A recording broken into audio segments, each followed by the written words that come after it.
केंद्र सरकार की अग्निपथ योजना के खिलाफ बिहार में छात्रों ने जमकर उत्पात मचाया था। इस दौरान हुए हिंसक आंदोलन में रेलवे समेत अन्य सार्वजनिक संपत्ति का भारी नुकसान हुआ था। इस नुकसान की भरपाई के लिए पटना हाई कोर्ट में जनहित याचिका दाखिल की गई थी। पटना हाई कोर्ट में नुकसान की भरपाई उपद्रवियों से कराए जाने की मांग जनहित याचिका को खारिज कर दिया है। चीफ जस्टिस संजय करोल और जस्टिस एस कुमार की खंडपीठ ने शुक्रवार को मामले की सुनवाई की। कोर्ट ने बताया गया कि सरकार के अधिकारी इस उपद्रव को रोकने में विफल साबित हुए, जिसके कारण आंदोलन के दौरान 100 करोड़ रुपए की संपत्ति नष्ट कर दिया गया। याचिका में मांग की गई थी कि नुकसान का आकलन कर आंदोलनकारियों से पैसा वसूला जाए। इसके साथ ही आंदोलन में शामिल राजनीतिक दल पर जुर्माना लगाया जाए।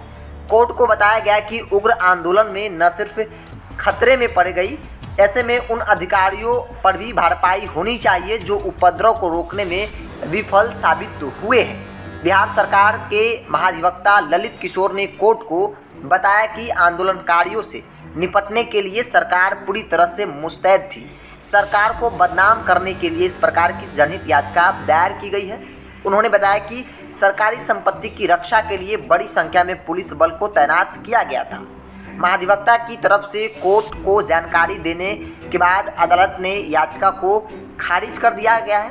साफ तौर पे अदालत ने व्यवस्था को जिम्मेदार बताया और कहा है कि व्यवस्था जो है वो आंदोलनकारियों को उग्र होने के लिए जो चाहिए थी वो व्यवस्था टाइट नहीं था। इस वजह से जो है भारी नुकसान हुआ है। ऐसे में जो याचिका दायर की गई थी कि जो भी नुकसान हुई है उसकी भरपाई आंदोलनकारियों के पैसे से किया जाए, हाई कोर्ट ने उस याचिका को खारिज कर दिया है। बता दें कि केंद्र सरकार द्वारा अग्निपथ योजना के विरोध में देश भर में जो विरोध हुआ, खासतौर पे बिहार में बड़े पैमानों पर छात्र जो है उग्र होकर सड़कों पर उतरे, तोड़फोड़ किया। कई जगहों पर रेलवे को भारी नुकसान हुआ।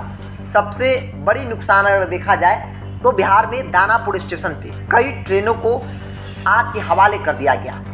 तकरीबन करोड़ों की नुकसान बताई गई। इस पूरे मामले में यह लगातार कहा जा रहा था कि पुलिस जो है वो फेल रही, पुलिस आंदोलनकारियों को नहीं रोक सकी। क्योंकि जब इसकी शुरुआत बक्सर से हुई थी उसके बाद भी पुलिस जो है मुस्तैदी से अपनी जिम्मेदारी और जवाबदेही को नहीं तय कर पाई, और यही कारण है कि आंदोलन जो है वो इतना उग्र हो गया।